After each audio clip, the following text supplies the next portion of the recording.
All right, we're going to get started. My name is Robert Whitaker. I'm here to introduce our new guest speaker for the Digital Humanities Initiative, which is being run by the Waggonner Center this year, to try to promote the use of digital techniques, digital mediums in order to present research, and then also to present student work. So this is the third out of the, I guess, total of 4 guest speakers that we'll have for this year. Dr. Sara Handley-Cousins, and she is going to be talking about her work on 2 kind of really key history digital project, Nursing Clio, and then also her podcast, along with 3 other historians, called Dig, a history podcast, which you can see the logo here kind of obfuscated a little bit by the light in this room. And Dr. Cousins, or Handley-Cousins, comes from the University at Buffalo, where she teaches on medical history, on 19th century American history. She's also got a really interesting project on Civil War and disability history. So with that, I'll leave it up to Dr. Handley-Cousins. So I'm going to do my best to talk as loudly as I can. I have like some sort of sinus infection thing happening, so my voice is a little weird, so I apologize. So before I even start, it looks like there's lots of students here. Are you students? Raise your hand if you are a student. I am so impressed. I'm really impressed. I gave a similar talk recently at my own institution, and no students came to it. And I was so disappointed because I had put this thing together, like giving advice to students, and there were no students. So it's like giving advice to other faculty members, which was kind of pointless. But so I'm Sara Handley-Cousins. I'm thrilled to be here, and thank you very much to Bob and all of you for having me. I really appreciate it. It's really exciting to be invited to talk about these projects. I'm not used to that yet. As Bob picked me up at the airport yesterday and mentioned that he had been listening to one of our episodes, and I'm like, oh my God, people listen to us. It still seems odd to me that people even know that these things exist. So to be able to talk about them is really a thrill. So I'm planning to just talk a little bit about sort of how the projects got started, how I came to be involved in the projects, some high points and low points of the projects, and then I'll talk a little bit about how I think it can help you as students or history students in looking at careers down the road, how you can translate that, or how I've translated that into kind of my own career, and then hopefully have lots of time for questions if I can answer anything for you or talk more about something that I didn't touch on. So I want to start by talking a little bit about Nursing Clio, which is the first project that I was involved in. And Nursing Clio, let me actually start by saying that through all of my early graduate history career, even as an undergraduate, I was not interested in technology or digital stuff at all. I thought that, I'm a humanities person. I'm very, I like to read and I like to write and I like to sit in archives, and I don't know computers, right? I had this kind of narrative in my head that you had to have like a computer science background or be a whiz with coding or something like that in order to be involved in these things. And so even though I saw other people starting really interesting digital projects, I always thought, well, that's not really something that I could ever do. I admire that other people can do that, but it was just not something that was at all in the universe of things I thought that I could do. And that sort of changed a little bit when I became aware of Nursing Clio. So I had nothing to do with the founding of Nursing Clio. It actually was founded in 2012, I believe, at the University of Michigan by my friend and colleague Jacqueline Antonovich, who was a graduate student. Also didn't have any real tech skills, not really a digital tech whiz or something. It was started as a seminar project. She was taking a class, I believe, in the history of medicine, and they had to have some kind of final project. And her final project was to create a blog, a public-facing blog where people could share their research about the history of medicine in a venue where people outside of the academy might be able to read it. Kind of with this idea that we have interesting and important things to share and that the public could benefit from, but it's difficult for us to get that message out or get our work out into the public. And so she started Nursing Clio thinking that it was going to be a one-semester project and that it would never go anywhere. But by the end of the semester, thereabouts, I think she went to a couple conferences and met people and chatted about the project, and people were really interested in it, and people wanted to help her with it. And people started to come to the project with all sorts of different skill sets. So we were incredibly lucky to meet a guy in a PhD program named Adam, and Adam is the tech whiz. I mean, he has all the skills that none of us have. He knows how to build websites. And so he came to the project initially for the same reason that Jackie came to the project, which was he was doing the history of medicine and disability, and he was interested in all the traditional stuff, writing for the public, writing about the things that he studied for the public, right? But then he also had all of these digital skills, and so that kind of breathed new life into the project. And slowly but surely people started to join. And I came into the scene in 2013 because a friend of mine named Tina Kibbe, who does the history of medicine, she writes about eugenics in the United States, had written a couple times for the blog, and they were starting to think of themselves as actually kind of viable, something that might stick around. And what they needed for it to stick around is for people to write for them. They needed content, right, to actually publish, or else there's no point to having a blog, right? And they couldn't write every single piece. If they were going to publish once a week, then the editors couldn't write everything because they would just constantly be writing, right? So they needed to bring people in to write. And so that's where I came in. Tina sent me a message on Facebook and said, hey, would you be interested in writing something for us? And at the time, I was just starting my dissertation research, and I really love to write. It was certainly my first love before I became a historian. I was a creative writing minor in college, so I was thinking about it as someplace where I could write and that people would actually read what I wrote, right? Not just writing a seminar paper and handing it in to my professor, but someplace where I could actually write something. And also what drew me to Nursing Clio was that much of what they wrote and published was had a current hook, right? It was, and if you look at our website now, you'll see, and this is just a sample of, I just screenshotted the homepage a couple weeks ago. A lot of what we write is specifically connected to modern day issues. So this great essay about masculinity and bodies in the 18th century and connecting it to the modern politics, right? So I was really interested in that, and I thought this is really cool. So I wrote an essay for them, and it did well, and I enjoyed the process, and so a few months later I pitched another essay to them. I said, would you be interested in publishing this other thing? I can't remember what it was about. And they said, yes, absolutely. And then they came to me and asked if I would write for them regularly and become what they called a regular writer, meaning that I went on to kind of a rotation, and every couple, I think it was every 6 weeks or something, I would send them a new essay. And that was really fun because it gave me an opportunity. Every once in a while, you find something weird in your research and you can't fit it into your dissertation and you want to do something with it because it's just a strange story and you feel like it shouldn't just be sitting on your computer, right? It gave me a venue to do that, to write something quirky.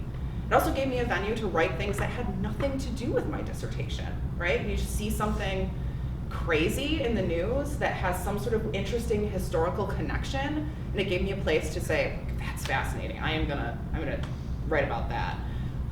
Things that had nothing to do with what I personally research and write about. And Nursing Clio just grew and grew and grew and grew, and now is kind of a staple, I guess I'd say. I never go to a conference where somebody hasn't heard of us, which continues to amaze us. We just think this is crazy that people read us at all. But It's become a real part of the world of the history of medicine, I think. And we've expanded a little bit beyond pure history and even beyond medicine. We deal with all sorts of things now. So in about 2015, because the site was growing so much, they needed more editors because we were bringing in much more content. So we needed people to edit that content for publication. Because just because you're writing on the internet doesn't mean that you just publish anything, right? It still needs to be polished up. People still need to, be copy edited, but also be edited for content and style and things like that. And so I came on as an editor, and that's what I currently still am. And our team kept changing and morphing over that time. So Jackie, the executive editor, was doing a lot of the, front lines work of editing pieces. And it got to a point where the project had grown to the point where we couldn't have, essentially the woman who was our CEO, right, if you think about it in that way, we couldn't have her be in the weeds doing that editing all the time, right? We needed to kind of reshuffle things so that she could be in a position where she could think big picture, and then we had other people fulfilling that kind of front lines role. And so now we have way more roles than we used to have. It used to just be editors. And now we have an executive editor, we have a managing editor who is kind of like our calendar mistress who whips people into shape. She tells us when we have things that we need to edit. She tells us, keeps on us so that we keep on our schedule. And then now we have 2 copy editors who just go in at the end and just look for, periods that are out of place, that sort of thing. We have 2 layout editors who do just the layout of the website. Each post has one layout editor that's assigned to, embedding images and making sure all the images are attributed properly, which is kind of more complicated than you might think. One thing we don't want at Nursing Clio is to get sued by someone because we used the wrong picture and didn't attribute it properly.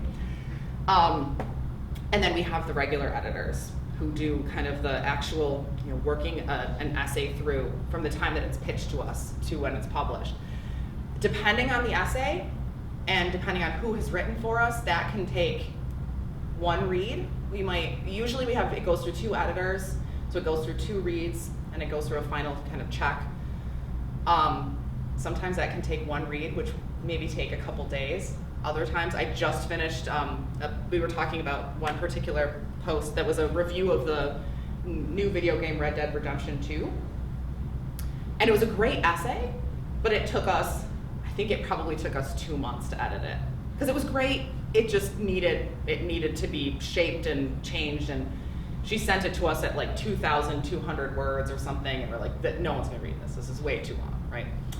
So that's kind of how I started. So, and I should say, all of our editing is done through Google Drive.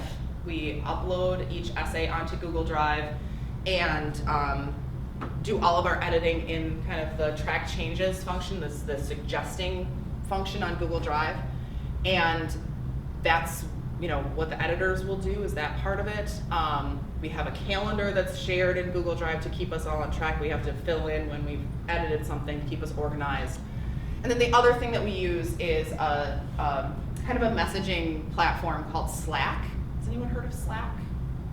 I think it's being used really, much more than when we first started using it. We were like, oh, Slack, what is this new thing? We've never heard of it before, and I think lots of people use it now. But I think without Slack, we would not publish anything at all because it keeps us organized and in communication. Before that, we had a private Facebook group. And man, that is not like Slack. It's a lot more static. So that is really a great tool. So with my work with Nursing Clio, I became more, especially as I was a writer, and I was writing really frequently, I became more and more interested in the ways that we can write history or history that's connected to a modern event and communicate it to the public. I was really interested in this kind of public history aspect of it. Particularly because I was following a lot of blogs and other outlets, places. I was really, at the time, really interested in Jezebel, the blog, because it did a good job of digging into cultural issues and political issues in a way that really focused on gender and feminism. And so I really wanted to do that. And so Nursing Clio was a great outlet for that for me. But then I also was, at the same time, this was again like 2013, 2014, really into podcasts. And it was like when Radiolab was still sort of new. Does anyone listen to Radiolab? I think it's kind of aging at this point, so people are maybe not quite so like jazzed about Radiolab as they once were. But I was obsessed with Radiolab. I just thought it was amazing. And I thought, what an incredible tool for storytelling. Or I was also a fan of This American Life. And I was, as a writer, I was so fascinated with the way that you could tell a story in an audio format. And I'm also someone that I can never not be doing something. So if I'm like walking my dog or something, I could still be thinking and listening to something and taking something in, right? And I thought, man, wouldn't it be great if there was a way that we could take what we're doing at Nursing Clio and put that into an audio format? But again, I was really afraid to do that because I was afraid of the technology aspect of it, right? I didn't have any background in audio editing. I'm not a sound engineer. Radiolab is incredible with the kind of sound engineering that they do in that show. And so I thought, that's what it takes to do a podcast. I can't pitch that. So I never ended up pitching it to Nursing Clio as a thing. We still talk about it once in a while, but it's not, we have no plans right now. At the same time, some of my colleagues in the history department, graduate students in the history department at UV, decided that they wanted to start a podcast. And I was not involved in this. I still yell at them because I think that they just didn't tell me about it until later on, and I was really mad. And they had decided, they had been talking about starting a podcast, and I wasn't really following this conversation. One day, that group of friends was at my house talking about this great podcast that they had started. I was like, what? I want to do a podcast. I'm like, why aren't you involving me in this? And so I came onto the project a little bit late. And anyway, this project was called the History Buffs Podcast. Just a word of warning, do not Google the History Buffs Podcast. Do not look us up online. I beg you, do not do that. Because our domain expired and was taken over by something that is not the History Buffs Podcast, if you're following my meaning. Like, okay, so be careful if you go to this website, which has happened, and people have emailed us and said, oh my God, do you know what's on your website? So we're disavowing it completely. So they had started this idea for a podcast, and initially the idea was, we're just gonna make a podcast. I mean, that was really the whole idea. We're just gonna make a podcast, and we're gonna, I don't know, it's just gonna be about various different things. It's gonna be local, and we're gonna focus on life at UB, and we're gonna have episodes about what it's like to be a history grad student. And like, first of all, no one wants to listen to that, right? Like, nobody wants to listen to people like talking about how terrible it is to be a grad student. We're gonna do works in progress interviews. We're gonna talk to our colleagues about their dissertations and what they're researching. Maybe we'll do a couple episodes about local history, right? So it was just very like, we didn't have a clear plan. We didn't know what we were gonna focus on, right? We also didn't know what we were doing. I mean, like, we didn't know anything about audio editing. We didn't know anything about sound, how to record something that doesn't sound crappy when you listen to it, right? And we didn't really think that any of that was a big deal. We were like way overconfident. Everyone can do this with whatever tools you have on hand. You've got computers, we can just record on the computer microphone, which is not a good idea. So we just really dove into the project. We didn't really overthink it at all. And by overthink, I mean we didn't really think about it at all. We just dove in. And so we started out, it was very fun, it was very exciting, but it was also very unwieldy, right? It was not well planned out. We didn't advertise or do any marketing of the podcast before we launched. We didn't do any research on how to launch a podcast, which is something that you should do if you're gonna start a podcast. We also were a really big team because we were trying to involve all of our friends, right? So we started out as a team of 7 producers, which is a lot of producers. And we never really had a conversation about who's gonna do what, whose job, like what role do we all have? Why are there 7 of us? And what is each of us going to do, right? What's our role in this? There was no real organized labor distribution. And while we thought we could just do this fly by the seat of our pants here and figure it out as we went, that broke down really quickly because all of us were doing different things in our lives. And many of us were more committed to the project than others. And some people in the project thought that they could just sort of hang on and kind of get the credit for being part of it without actually doing any of the work, which happens in every project, right? If you've ever had to do a group project, right? Imagine this just as a much larger group project. So it was troubled from the beginning. The other problem, well, there's 2 other problems. We had a constant problem with our audio quality. We could not figure out how to record and have good sound. And on a episode to episode basis, maybe that was something that we could work our way around. We could kind of fake it till you make it sort of thing. But then we had 1 or 2 really big disasters, and it really affected us. So for instance, we were totally unqualified to do this, but we managed to get an interview with a historian named Richard Newman, who had just written a book about Love Canal. Super important new history of Love Canal, which, coming from Buffalo, is a big deal in our region, the history of Love Canal. And Richard Newman is an alumni of UB, and we had gotten this interview with him, and it was kind of done in conjunction with our department, and the department really wanted to be able to share it and make a big deal out of it and use it as something like, look at what our graduate students have done. And we did the interview using Skype, and something went disastrously wrong in the recording. And we still to this day don't know exactly what happened, but you couldn't listen to it. The whole interview had to be scrapped. We ended up releasing it and then immediately regretting it because you just couldn't listen to it. And people, even within our department, a faculty member in our department emailed us and said, I can't share this. Like I can't tell other people to listen to this because it's physically painful to listen to because there's feedback problems, right? And this was just like such a major moment where we felt like we really blew this. And it was smaller things too, right? Like how do we record and get good sound quality? There is no sound recording booth at UB. So, which you all are going to have, which I'm intensely, intensely jealous of. There still is not one at UB. So we were constantly trying to figure out where to record.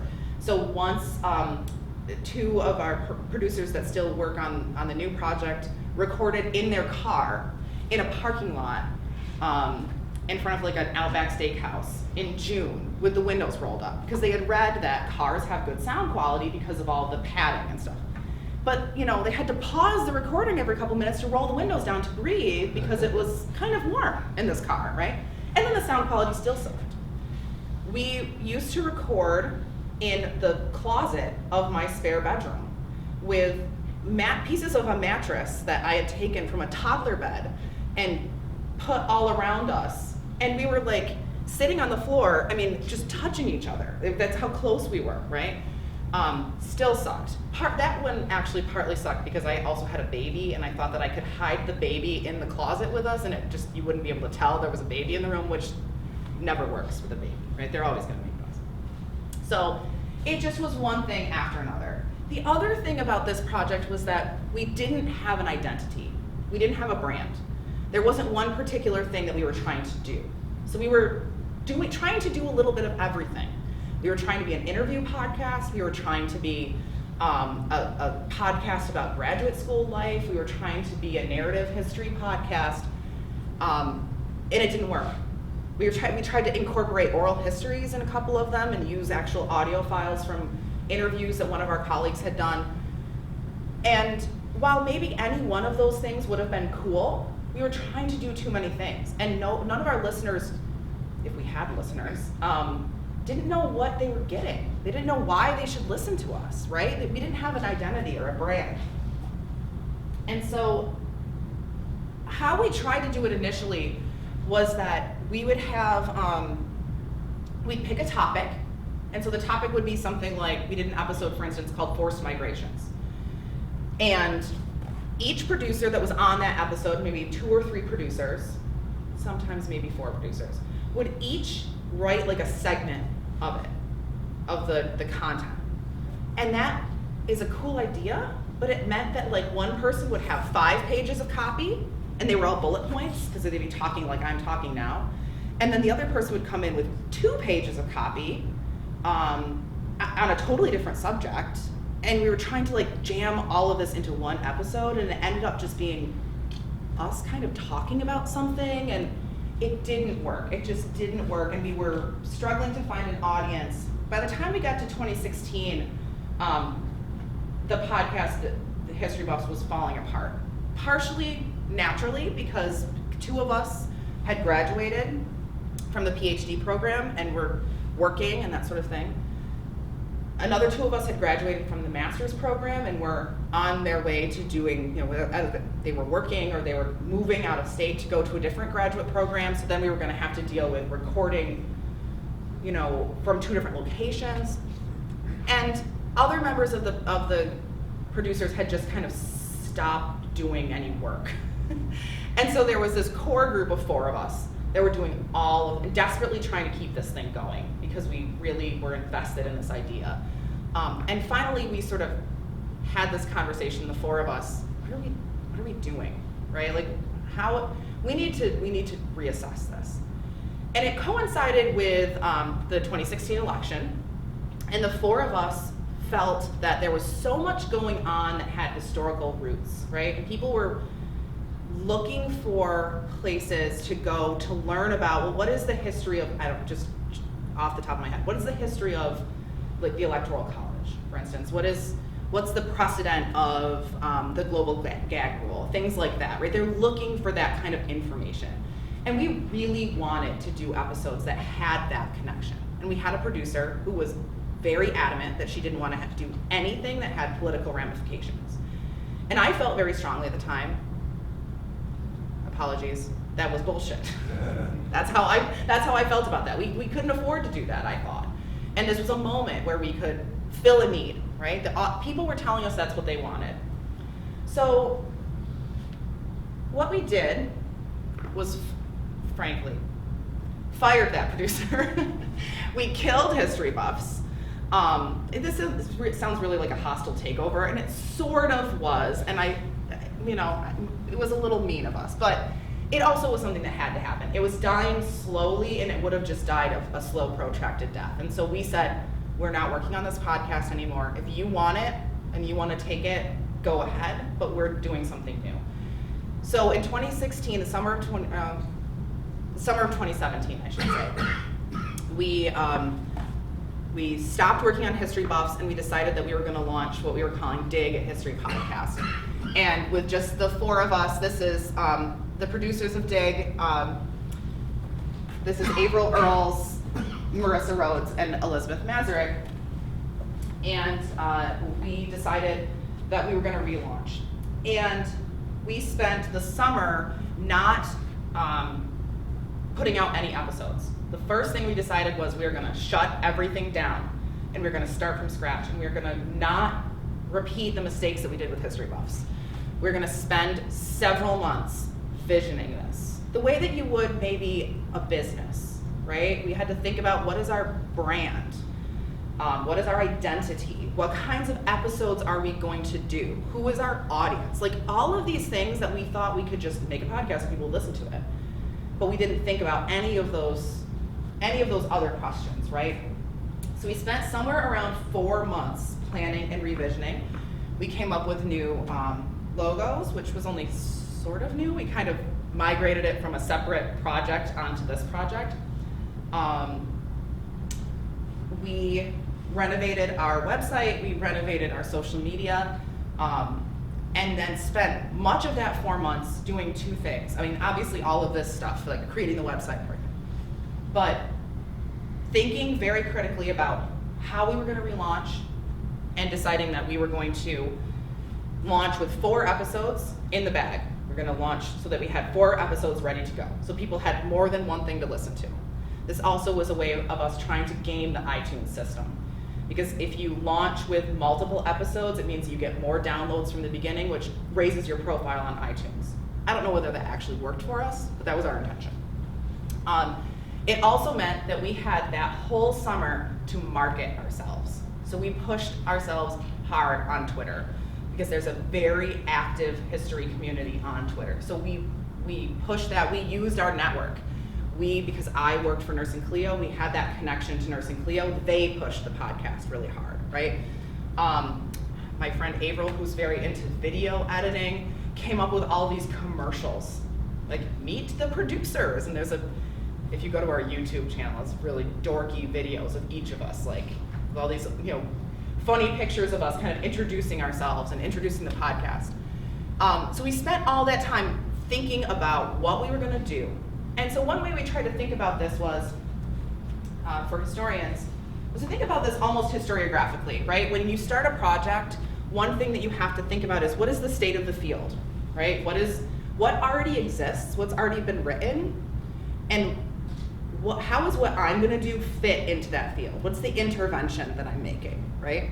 And so we tried to think about that in terms of history podcasting. What are the history podcasts that exist now, and what doesn't exist? What niche can we fill? And what we found is that there are a lot of history podcasts that are marketed specifically to young white men that do military history, that do very kind of great man history in a way.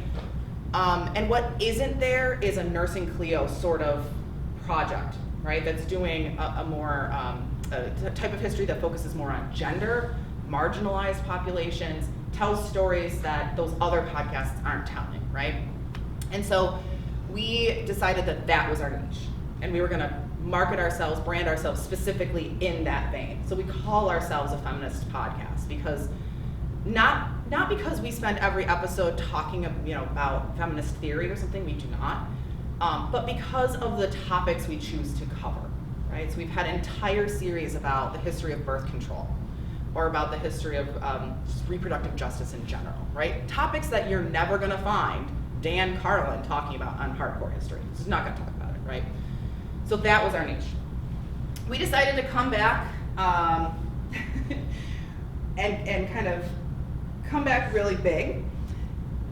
And so our first series, I should interrupt myself to say that the way that we work is we run series, and each series has 4 episodes on a particular topic. And so we choose a topic. The next one the one that we're in right now is a sex series. The next one is a Eugenics Series is coming up. And each producer writes 1 episode. Each episode is about 10 pages of copy, and I'll talk a little bit more about that in a second. And it's all related to that topic, right? So we decided to come out of the gate swinging with a topic that we thought would get us listeners right away, and so we did a sex series. And so we came out with our first, I think this was our very first episode as Dig, which was about sexual practices of the Puritans. And to this day, this is, I think, our number 2 performing episode. This episode appears on syllabuses all over the place. And it's still crazy to me that this did as well as it did.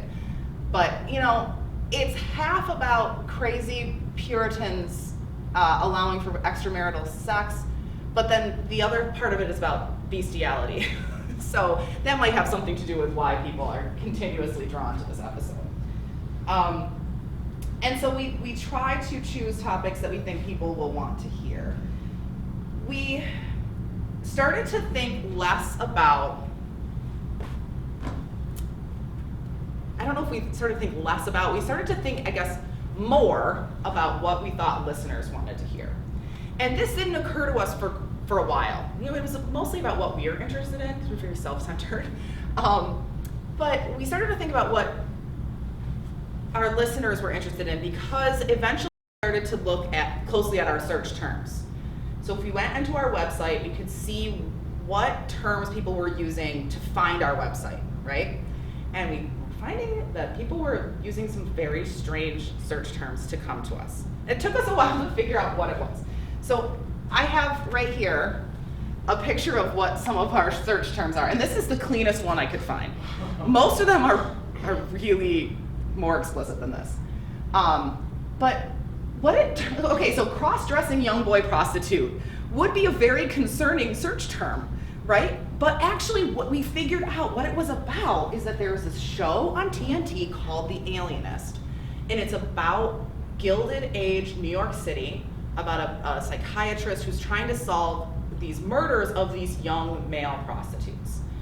And so we had, totally unrelated, we had not planned this at all. We had done an episode on the history of brothels and sex work in New York City during the Gilded Age.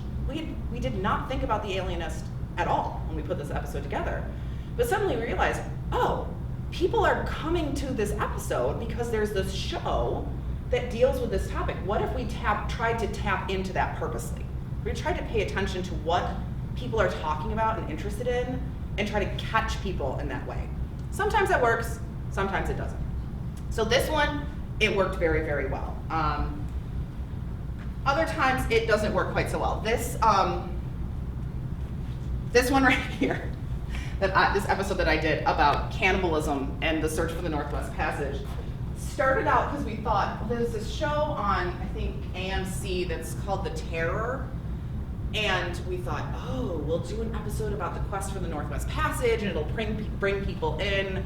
And I don't think we've ever gotten a search term related to the terror that's brought someone to that episode, even though that was our intention, right? So sometimes it works, sometimes it doesn't.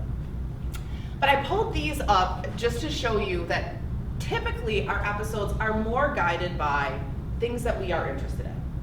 So we pick a topic, and the topic changes all the time. Sometimes we repeat topics, sometimes we haven't yet. And so we'll pick some topic like this episode the series on law was really guided by my colleague Elizabeth Mazurek, who does a lot more legal history. And I, who do not do legal history, had to think about what do I think is interesting. And I just thought, when I went to college, I went to a school that was very close to Auburn Penitentiary.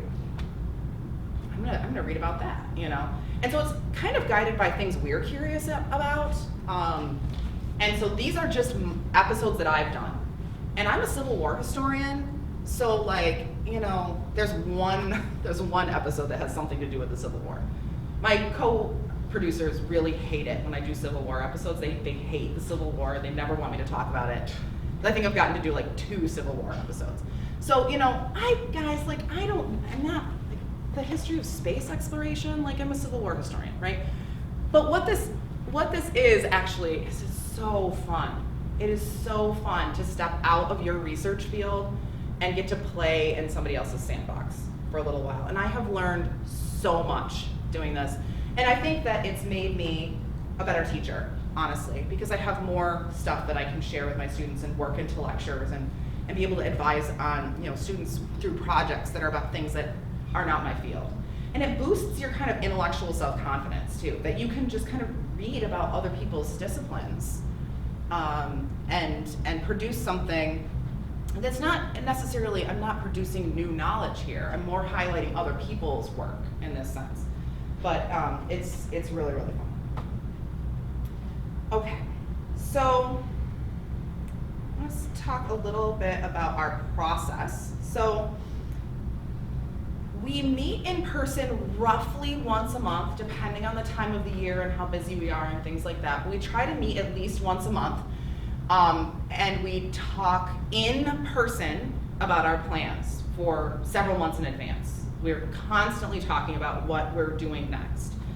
All of our plans are tracked out in a Google Drive calendar, which you can see here. These are our the last series that we did on the history of the body up there, and the one we're in currently, which is the sex one. The next episode that will come out on Sunday is on Anthony Comstock, one of my favorite people to hate in history. So that'll be an interesting episode. And then the next one is our Eugenics Series. And so what we do is we choose, you can see that we have many of our topics lined out, but we don't necessarily know what individual episodes we're going to do yet, because we just kind of want to, give ourselves time to think about what we think is interesting. And so we have our next series planned out, but not necessarily the individual episode topics. Averill is really the one, we refer to her as our benevolent dictator, because she keeps things running, and is, tries to be nice to us anyway. And so she manages all of that and kind of keeps us in line. So about once a month we come together to have that sort of business meeting, but we also, that's when we record. So we all record together on the same day at the same time. And we thought that this was part of our plan. This was intentional from the beginning, because when we were history buffs, there were so many of us that it was hard to get us all in the same place at the same time. So we never really had like a clear understanding of where we were all at, right? It was just too complicated. And we also weren't recording together, and we were recording all over the place, different places all the time. And it just didn't work. It didn't create a cohesion to the podcast. And I think that that's something that also really helps our podcast. You can tell, I hope, when you listen to our podcast that we get along, that we're really good friends, that we have a group text that just never stops, right? We're in constant communication, but I still think that it's important that we all are in the same place at the same time. So we usually set aside one Sunday, again, depending on the time of the year, one Sunday a month, where we all gather at Averill's house. And Averill has set up part of her spare bedroom as a recording studio. And you can see, this is our version of a very fancy recording studio, because we have a mic arm. Ooh. That was our big upgrade in technology, was a mic arm. So we have this mic arm that you can see in this picture is just mounted to a handmade bookshelf in Averill's spare bedroom. And we have a laptop that sits there on a spot on the bookshelf, and we record standing up. Listeners are continuously, we post pictures, and listeners are always like, why do you record standing up? Well, it's because it's the only way that we can record.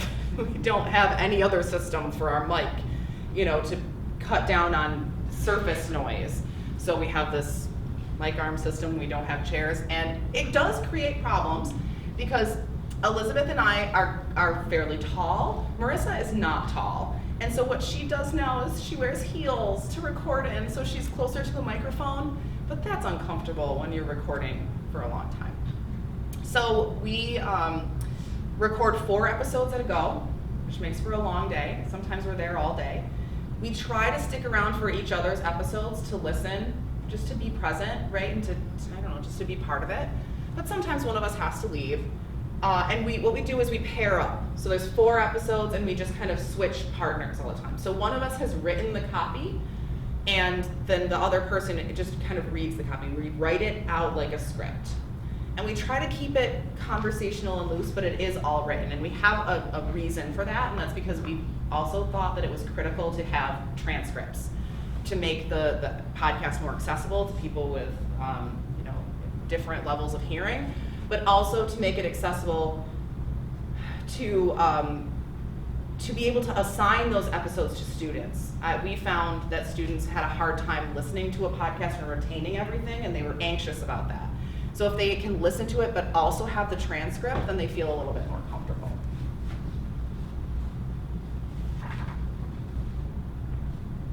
And I should say the microphone we have is a Blue Yeti, and it's great.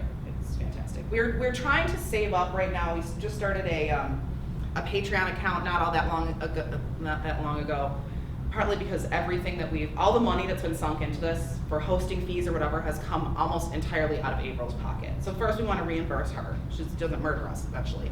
But also because we would like to be able to buy a better mic setup so that we could have multiple mics, one mic per person, so that we have even better sound quality, and the editing might be a little bit better, but that might be a little ways down the road. We also want a soundboard, but we might be getting a little too big for our britches.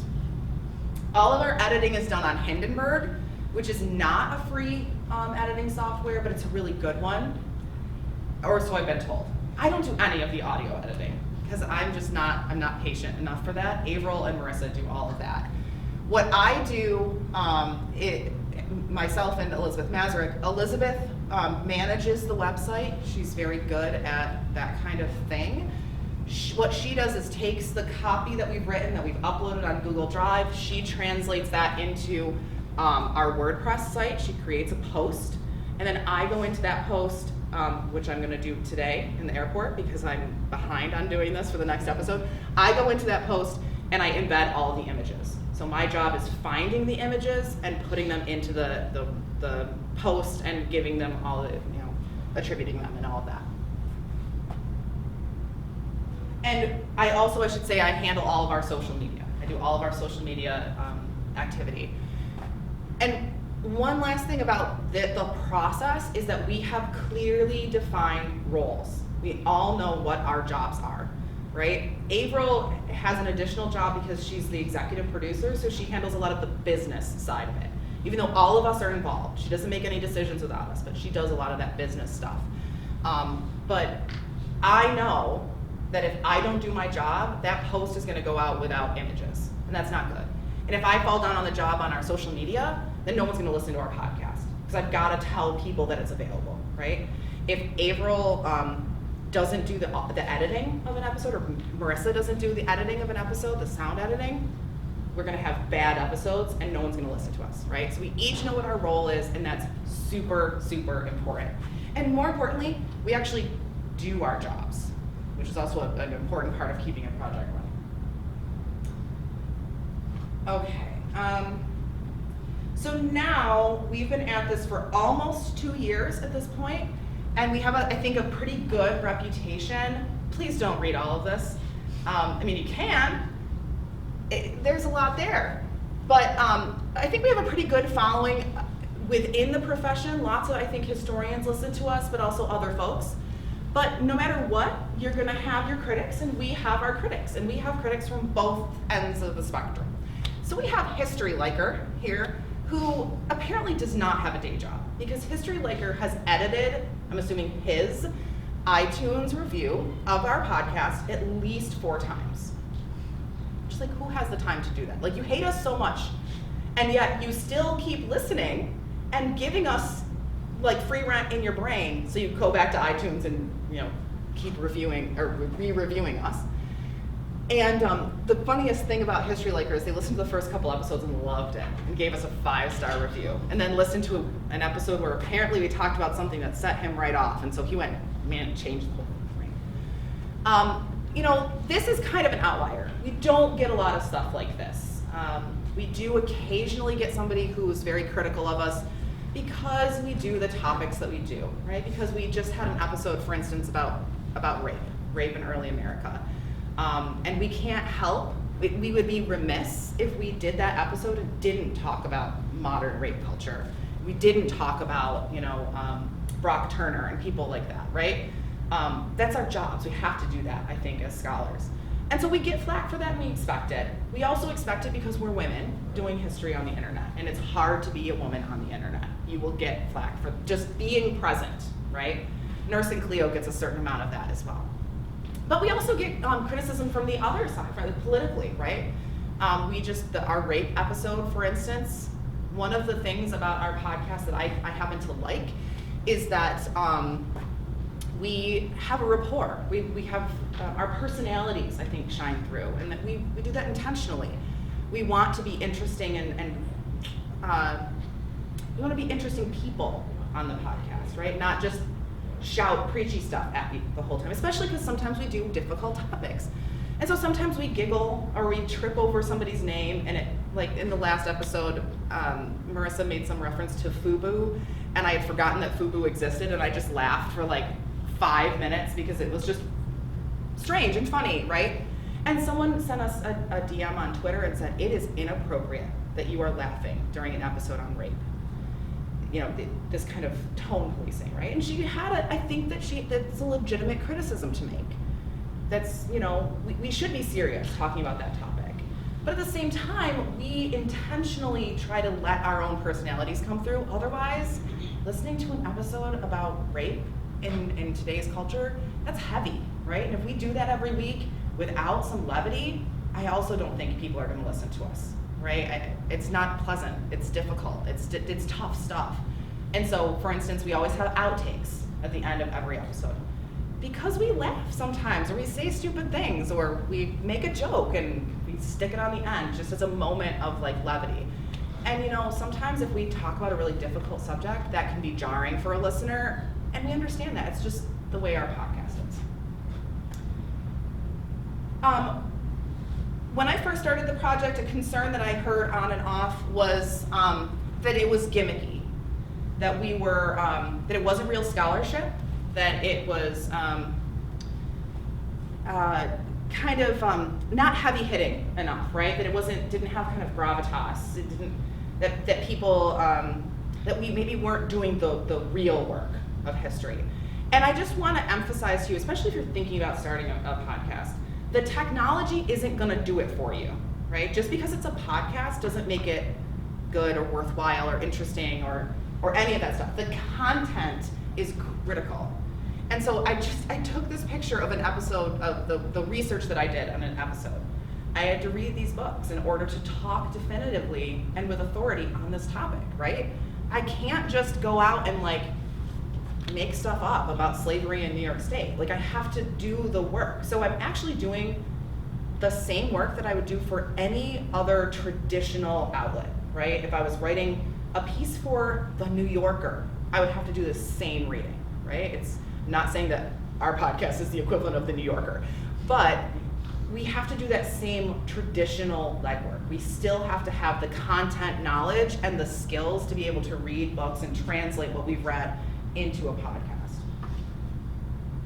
Okay, so in terms of how we've used this in terms of our career, the first way is, I should say my two colleagues, Elizabeth and Marissa, are still graduate students. Marissa is actually defending her dissertation next week, so she's almost done. Elizabeth has probably another year. But Avril and I are both out. We've been out for a couple of years, and we both work in very teaching-intensive jobs. And so we try to translate what we've learned through podcasting into our pedagogy. For me, one way that happens is because I read a lot for a particular episode, I often will work that into a lecture, right? I'll turn that copy into a lecture that I give in class. The other way that it happens is that we actually use podcasting as a project for our students. I think, Bob, you do this as well, right? For me, partly because UB doesn't have a sound booth or anything like that, I don't have my students actually record anything. So the nature of the classes I teach would just be kind of difficult, maybe someday. But what I do is what you see in these three images here.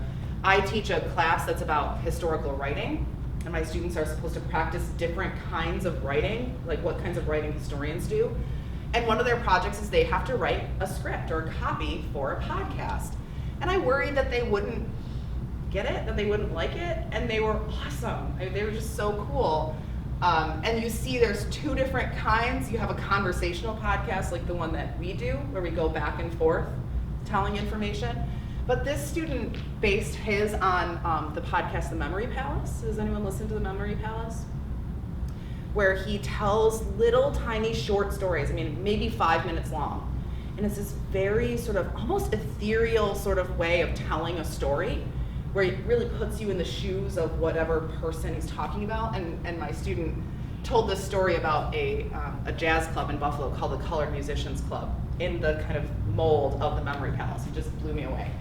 This over here, and if you Google it, I think that you'll find this Podbean. Avril runs a class called Digital Storytelling, and she has her students create their own podcasts called Her Stories, which is so dorky. But she works at Mercyhurst University, and so they tell these little snippet stories about the history of Erie, Pennsylvania, and their university. The other way that it's been useful for me is that being involved in Nursing Clio and in DIG gave me a lot of digital tools and digital literacy that I didn't have before. So now, because of the work I do with these two projects, I know I'm not, trained in it necessarily, but I know how to market something online. I know how to do some social media marketing. I also know how to handle a website. I'm not a coder, right? I can't build you a website, but I can manage particularly a WordPress website. I know how to do that. And the reason I bring this up is because I spent my first half of the first year that I was out of the PhD program, as many people who graduate from PhD programs, kind of blindly feeling around trying to find a job. And I was adjuncting a lot and I was exhausted. And our department was looking for someone to work on the staff, and particularly to do two things: give us a social media presence and work on the website. And I said, those are two things that I can do, and here is proof that I can do that, right? This was why I got my job in the department. So having these skills, even though we think social media, it's like not a real thing, right? Like that doesn't involve skill. It does, you know how to do this and use these tools. It really worked. And I managed to get the job partly because we had a WordPress website up until last year, and then part of my job was transferring us from a WordPress to what we now call the UBCMS, a new website management system. So I built this website, and I'm still very proud of it. All right, so final thoughts. This is our Christmas card.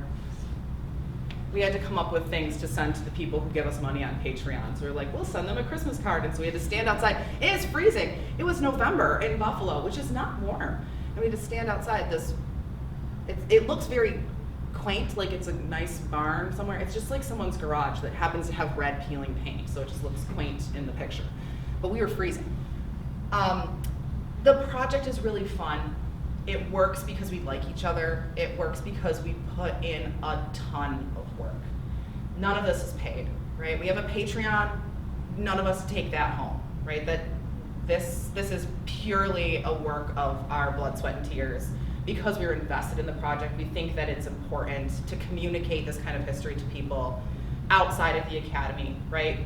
People, it's not just historians that listen to us, it's all sorts of different kinds of people. And so to me, even though sometimes it means that I have to do images on a Sunday afternoon, while my family is playing board games and I don't get to play with them, right? I'm invested in that. I think it's important. And it's hard, it's time consuming, but I also think that it has made us, the four of us, stand out as scholars. We now, each of us kind of have a reputation, right? Outside of our own university, and for grad students, I think that's particularly important. And even for undergrads, right, to be able to have this kind of thing on your resume that you've done this and you have these skills, it's made us stand out a little bit more. And so it's worth all of that time and energy that we sink into this project. And sometimes it can feel really overwhelming, but I think that it pays dividends, not just in the fact that I can put it on my CV or come visit you in Louisiana, which is much nicer than Buffalo right now. I might stay. But also because it's just a fun project, and it in a dorky sort of way, it means that I can spend one Sunday a month. I have a good excuse to spend one Sunday a month hanging out with my friends, right, and talking about things that I think are interesting.